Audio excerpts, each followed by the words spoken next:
art as activism. Another way of saying that would be art as a bringer of change. Art as a way to connect people, to engage people, to motivate and move people to action. Now, throughout our history, we've seen some amazing examples of that. Like during World War II, in America, we had Uncle Sam telling an entire generation of young men that we want you, and mobilizing them to go fight a war on the other side of the world, a war that wasn't very popular with Americans until Pearl Harbor. At the same time, we also had Rosie the Riveter telling women to get out and go to work.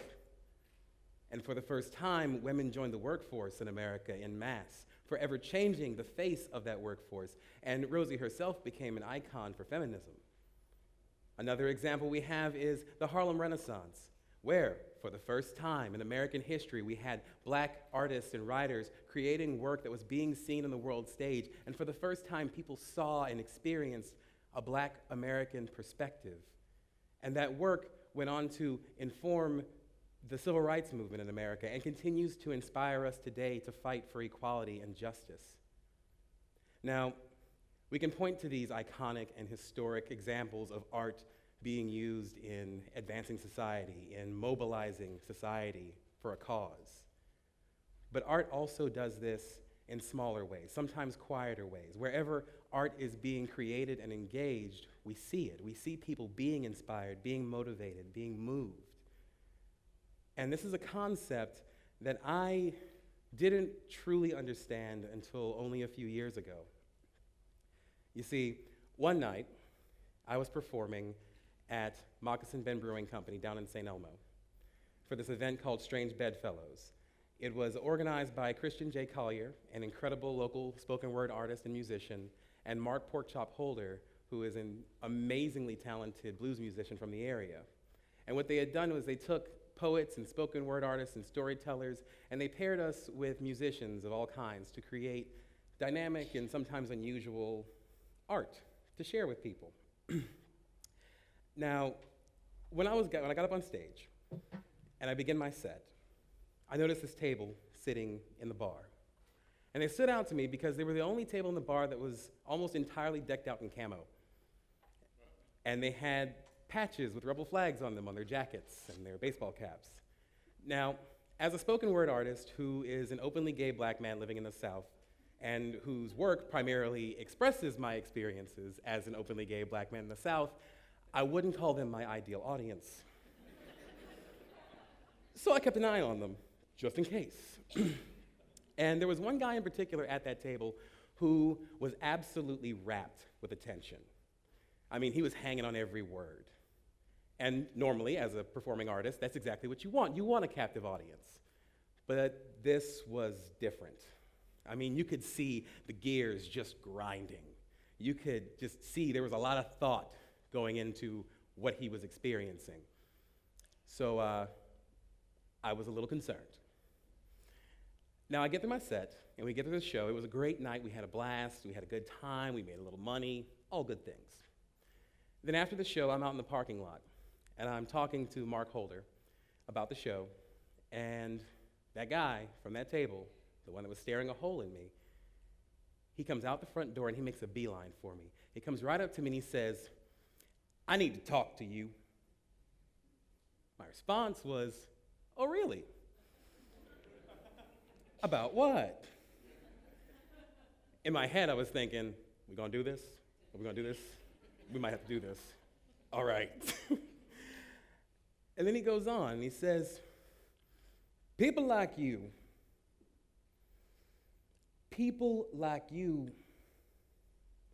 well, I never thought about people like you that way before. That y'all just want to live your lives and be left alone, and there's so many people out there who want to do and say all these terrible things to y'all. I have done and said terrible things to people like you. That was not what I expected at all. And we kept talking for a while, and he was telling me how, during the show and after, he was sitting there texting his friends and saying, y'all got to hear this. Y'all got to hear what this guy's saying, trying to explain to them that this was, he was sitting here listening to a gay poet talking about his life experiences, And it got him thinking. Now, their response was, man, you need to get out of there. That's crazy. No, go, leave, just get out. And he was frustrated because he couldn't convey to them how this was making him feel. And through our whole conversation, he just said, people like you. He never said gay or homosexual or queer, and it occurred to me that's because he had always used these terms as a negative, as an insult, as a reason or a way to deride people. And so in his awkward attempt at political correctness, all he had was, people like you. Now, it made me think about a lot of things in that conversation. And I would love to tell you that that guy went on to become Straight Ally of the Year, that he joined like 12 different LGBT organizations, started marching in pride parades, changed the lives of everyone he met. I would love to tell you that story.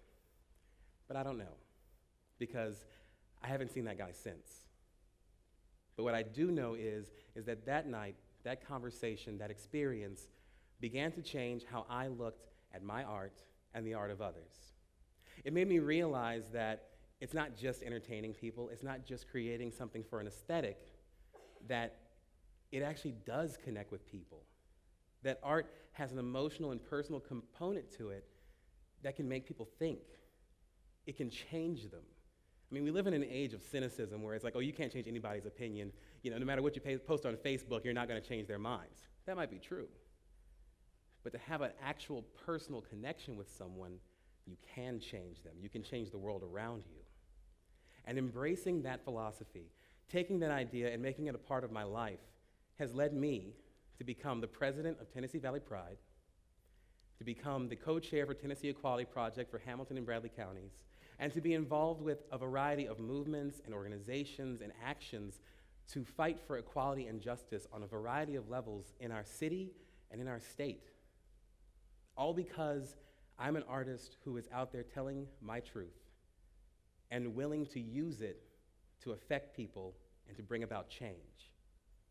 Now, I'm not the only artist doing this, even in the Chattanooga area, not by a long shot. There are literally hundreds of artists in our area who use their work to express their truth, to bring about change, to engage people, who use their art as activism. Some examples are, there's Big Mike, also known as Michael Kelly. He's a local hip-hop artist with a project and an album and a documentary called City Without Tears. And he uses his work to tell the true stories of people living in Chattanooga's inner city who have suffered at the hands of street violence and police brutality. And in his work, when he goes out and performs, he encourages folks to get involved with neighborhood associations and local organizations that are working tirelessly to bring an end to violence in the streets of Chattanooga from all sides, so that we can live in a city without tears.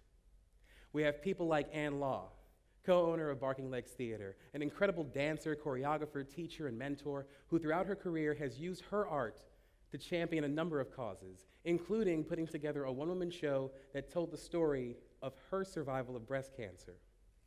We have people like Ray Zimmerman, a local poet and environmentalist who uses his work to honor the natural wonders of the Tennessee Valley, and also uses it to point out everything that threatens it and how we can make changes to protect it. So it's not something that's detached from any community. It's not something that's detached from the city. This concept of art is activism. It's happening. It's happening right now. And I'm not having this talk to just tell you about that. My talk has two calls to action. The first one is, get out there and tell your truth. Because everyone is creative in some way. You might not call yourself an artist, but you probably write. You talk to people. You might paint, you might dance, you might be a singer. Use that creative expression to tell your truth, and do so without censoring yourself. Do so unapologetically. Do so with the intent to connect to people. Do so with the intent to change your world with your truth. And on the other side of that, for those of us who are engaging the art, engage the art.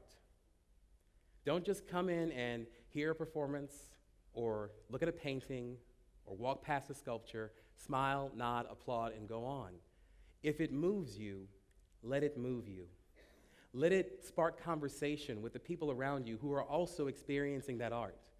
Let it make you challenge your own views and point out the things that you can do to make the world better, to change these problems, to answer the question of now what?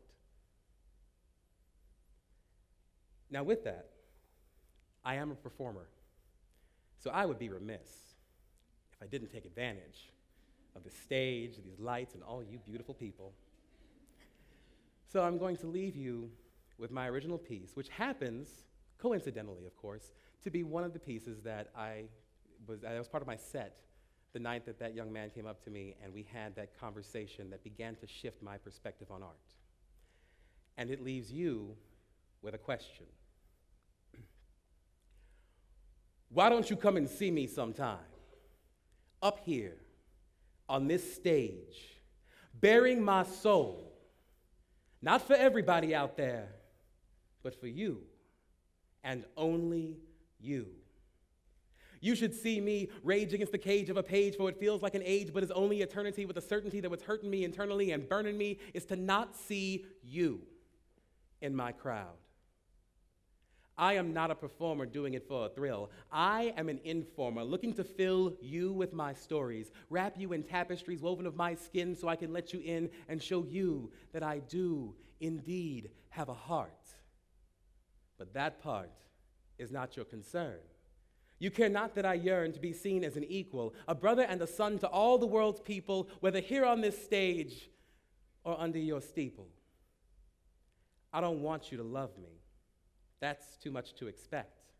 But your respect that I can connect with you and affect how you feel, now that's real. See, who I love and what I believe, that's only the car and the dove tucked up my sleeve. But I ain't up here for cheap tricks and flair. I'm up here screaming, hoping you'll care that I bleed like you. But you don't think it true, so you through me.